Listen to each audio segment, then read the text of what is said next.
Hey everybody, I'm Kyle. We have Ian and JP. We just finished filming our Daredevil video out in the back lot here. That was fun. I think it probably turned out well, which is good because JP got punched in the face for real at one point. Really hard. It was a complete accident. You still have some fake blood on your eyebrow there. JP headbutted me. Like real bad. Oh yeah, my head went right into his leg. Yeah, Right. Yeah. And I also kind of got your nose. You know, he like twinged my nose and it got all fuzzy feeling. It was like a funny, but like when your arm's asleep, but it was like the cartilage in my nose. Turns out when you have JP with his head wrapped in black cloth, Ian with his glasses off, and you stick them both in the dark, sometimes they actually hit each other. Anyway, last week's video was Spiral Knights Time for Adventure, and these are the comments. From Mondos Aldemer. For me, it's more like, it's time for crafting, yeah! Oh wait, I gotta do this elevator thing first. That's why I was never ever able to get into an MMO, mostly, because you just spend so much time not actually fighting anything or leveling up. You just be walking around and trying stuff on. It's like, I can't do Borderlands. Because Borderlands is a good, yeah. It's the loot and shoot games, shoot and loot, whatever they are. Like just, where if I have to recheck my gear more than like once per like 3 or 4 hours of gameplay, it's like, no. It's like every time you find a new gun in Borderlands, it pulls up on a comparison chart and shows you every stat for that gun and whether or not it's better than the last one. Because all the stats are vaguely randomized. So even if you have the exact same model of gun, this one could be slightly better in a way. And it's like, it's just...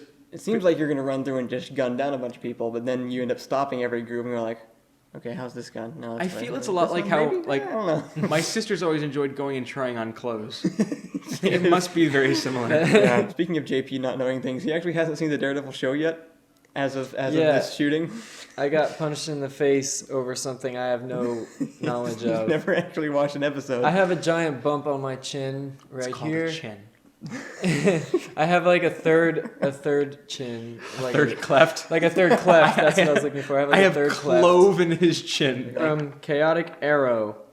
Holy crap! I forgot that game was a thing. Now I feel like I need to go and waste lots of time running in circles and poking at crafting mats. I've never played this game. One. Yeah, you haven't. I'm the only one here who's actually played Spiral Knight specifically, but I don't know. It's just like the random. Like I hate games where I can't jump. I think I've mentioned that somewhere before on one of these. Like I just can't because I want to bounce everywhere. I don't know why. When I'm walking a long distance, I fill the time by just. The one MMO that I stuck with, like this, the only MMO I've managed to stay with. Yeah, Shaya, I think it was called, forever ago. It beat out all the other free-to-play MMOs because I could jump over fences. I was like, yeah! From Nasser Games. Hi, Nasser. I sent all their stuff out today. Woo! Everybody on Patreon should be getting their mails soon. I laughed because in the game, you're playing opposite characters to what you're playing in the skit. I noticed that, Kyle. You noticed it too? I did. At first I thought it was really weird that he somehow noticed that, and then I went back and watched it and realized that my name actually flashes just real briefly. Like, oh look, he put it now. Which I didn't notice. Yeah, no, the way that game works, like items get bound to your characters after you use them, and so it was turning into this whole conundrum trying to swap our items around, so we realized, oh, you know, it's actually just easier if you just put on the cowboy outfit and I'll put on the knight outfit and then whatever. But I didn't know it was going to start flashing my username, which nobody else would have noticed, but he's on my Steam list. From the Keyblader 133. Did you have to find resources for some of the stuff you put in? Yes. I actually found a software called Spiral Spy that somebody made. I just conveniently came across this software that you could access it and upload, just basically go into the games folders, pull open any 3D object that you wanted, it would pull it in fully textured with animations, and you could change the background color. So I turned it green, positioned the camera right, used Fraps to record it, and then brought it into After Effects and used the green screen thing on it. I tried exporting them as actual models first, but then realized that was dumb, because there was a lot more work involved. So yeah, I just recorded it straight from that software, and so I was able to get things like the shopkeeper guy, and like the bird flying in, and stuff like that. From Glorious Potato! The random green screen. How come it is possible for you two not to use a 103 when he takes the crystal? Right. I don't know what that means. I wanted to just run it by you guys and see if I just wasn't picking up on something. I haven't even seen this video. The best I can figure out, he mentions the crystal. So how did the crystal affect, in case this is sort of what you were getting at? Oh, you haven't seen it yet? No. Okay, you should see it. I should watch this What video. happens at the timestamp? That's where the crystal is. I mean, I'm pretty sure he's just asking how I did the effect. You can see in the comparison, I got a football and I just wrapped it in green and then put some pieces of tape on it. Green isn't the substance, Kyle. It is. in film it is. Yeah. The green screen was to make it easier to cut around my hands. Because of the lighting, I actually just ended up rotoscoping around them because it was faster. So there wasn't actually a point. I could have just used the football.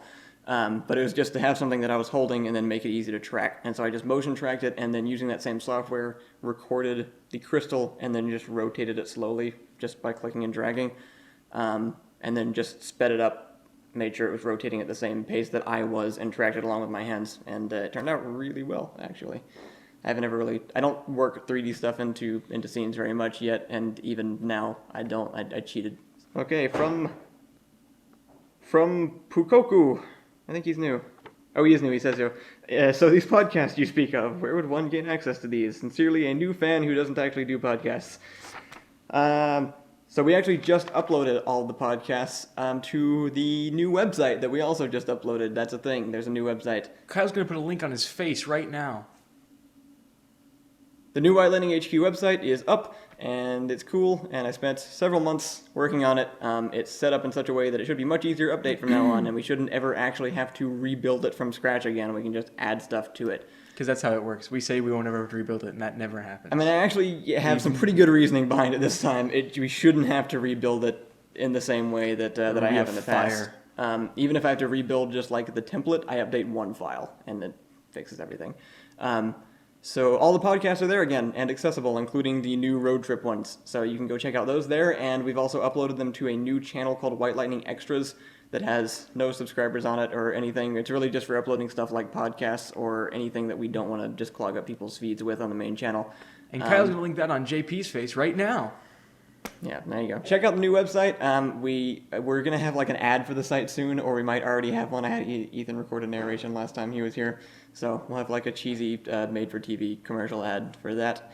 And you should go just take a look around. It's nice looking. There's not a whole lot to do there right now, but it has all of our videos on it. It's basically just like YouTube, except more us. It's just like a White Lightning skin for YouTube with all of our videos on it and more organized for our own categories. Plus podcasts, some news posts, which you can add some to if you want. There's a whole thing if you want to submit an article or something. There's a whole page for that. So I'm going to write an article. No promise it'll make any sense, but it'll be worth reading anyway. Yeah, no, that's a good description. In the future, I plan on adding like some more interactive things, like adding some comment sections, places for you guys to log in, and hopefully even a way for eventually you guys to maybe submit stuff. What the crap? Hopefully you guys will be able to log in, submit your own videos, we can review them and be able to kind of post those up alongside ours and almost have like a vaguely correct.com sort of system going where we can collect some good content from other people and kind of display those also. So look forward to that. It'll be cool. Next week this Monday, this is coming out next Friday. On Monday, we should actually be having the next Kerbal video out because I shipped John my microphone in the mail. He's going to buy a green screen and he's going to use his phone to record his parts and then send them to me, and I'm going to put them all together. So we'll see how that turns out, and hopefully that'll be out then. So yeah, look forward to it. See you guys next Friday. Bye. Bye.